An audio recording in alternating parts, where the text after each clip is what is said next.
It may be largely a virtual meeting, but there's still hustle and bustle outside the IMF's headquarters in downtown Washington, and their sharp focus on one dominant theme, that Russia's invasion of Ukraine has an economic impact far beyond those two countries alone.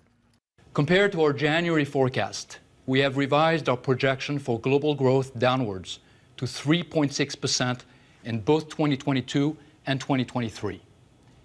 This reflects the direct impact of the war on Ukraine and sanctions on Russia, with both countries projected to experience steep contractions. The growth outlook for the European Union has been revised downward by 1.1 percentage points due to the indirect effects of the war. Sanctions have a two-way impact. The World Bank has suspended operations in Russia, but the financial damage to the Putin government is offset by the fact that it continues to retain $120 billion that were owed to international banks, money that's unlikely to now be returned. And while some Western leaders are seeking to expel Russia from the IMF, there is simply no mechanism to do so.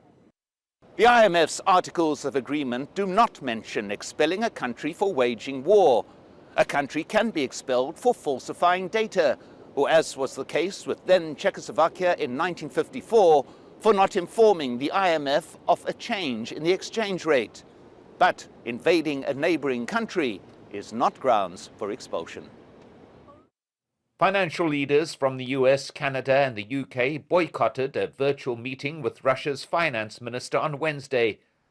But at risk in this process of isolating Russia is the entire global economic order, in particular the future of the group of 20 nations, the G20, which has played a dominant role in rebuilding the world's economy since the recession in 2008.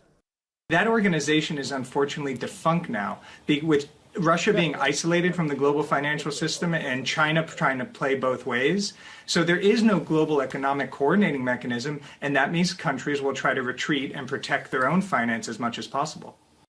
And that is precisely the type of dangerous unilateral action the IMF and the G20 within it was formed to prevent. Mike Hanna, Al Jazeera, Washington.